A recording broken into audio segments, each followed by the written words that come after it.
আমি আজকে নিম শুক্তো রেসিপি নিয়ে আপনাদের সামনে হাজির হয়ে গেছি। গরমকালে দুপুরের ভাতের সাথে এই রকম যদি একটা রেসিপি থাকে তাহলে তো কথাই নেই। এটা খুবই স্বাস্থ্যকর আর খুবই সহজ উপায়ে এটা বানানো যায়। আমার মতো যদি আপনারা একবার বাড়িতে বানিয়ে দেখেন, আশা করছি আপনাদের খুব ভালো লাগবে। আমার চ্যানেলটি যারা এখনও সাবস্ক্রাইব করেননি, আপনাদের কাছে অনুরোধ রইল আমার চ্যানেলটি সাবস্ক্রাইব করে আমার পাশে থাকা। নমস্কার বন্ধুরা, আমার চ্যানেলে আপনাদের সবাইকে স্বাগত জানাই। চলুন শুরু করি। আমার ছাদ বাগানে ছোট্ট একটি নিম গাছ হয়েছে, তাতে আমি ফ্রেশ নিম পাতা পেড়ে নিলাম।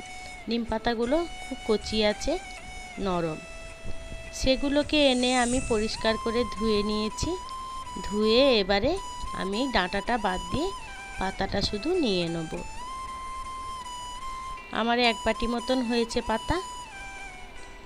আর আমি বড়ি নিয়েছি কয়েকটা, ডাঁটা নিয়ে নিয়েছি, বেগুন নিয়েছি, খামালু নিয়েছি, বিনস নিয়েছি, কাঁচকলা নিয়েছি, আলু নিয়েছি। আমি এই সবজিগুলোকে ভালো করে ধুয়ে পরিষ্কার করে নিয়েছি আর এরকম লম্বা লম্বা করে কেটে নিয়েছি। আপনাদের পছন্দ মতন আপনারা কোনো কিছু সবজি যদি অ্যাড করতে চান তাহলে করতে পারেন,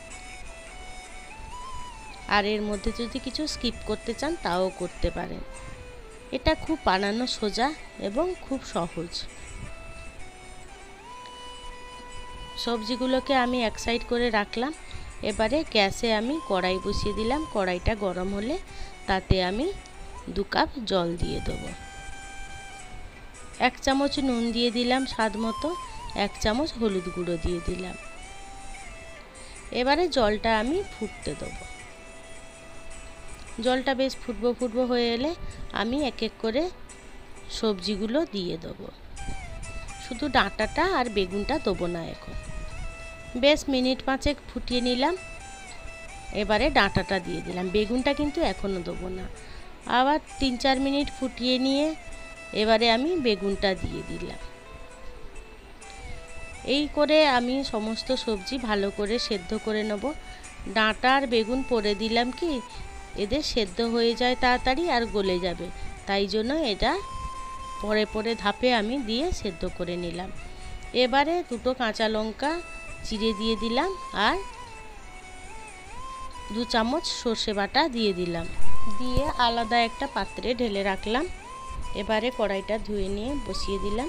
তাতে 2 চামচ মতো সর্ষের তেল দিয়ে প্রথমে আমি বড়িগুলো ভেজে তুলে রাখবো। বড়িগুলো এইরকম লাল লাল করে ভেজে তুলে রাখছি।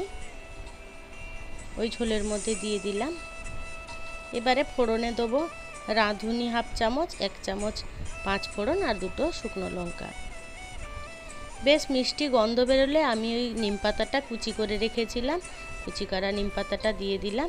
নিম পাতাটা বেশ খানিকক্ষণ ভাজতে হবে, যাতে এই রকম একটু এই কালারটা আসে, মানে সবুজ থাকবে না, সবুজ থাকলে তেতো লাগবে।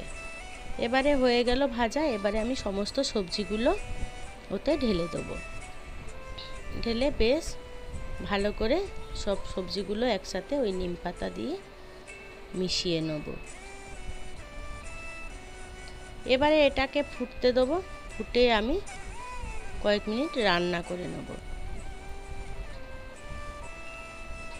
হয়ে গেল আমার নিম শুক্তো রান্না। কেমন লাগলো রেসিপিটি? যদি ভালো লেগে থাকে তাহলে লাইক, কমেন্ট, শেয়ার করে দেবেন আর আপনাদের পরিবারের সবাইকে করে খাওয়াবেন। আর যদি ভালো লেগে থাকে সবার সাথে শেয়ার করে দেবেন এই ভিডিওটা। দেখুন কত সুন্দর হয়েছে, খুব স্বাস্থ্যকর রেসিপি এটা। একবার বানিয়ে ফেলবেন, দেখবেন খুবই ভালো লাগবে। ধন্যবাদ আমার এই ভিডিওটি দেখার জন্য। দেখা হবে পরের কোনো রেসিপিতে।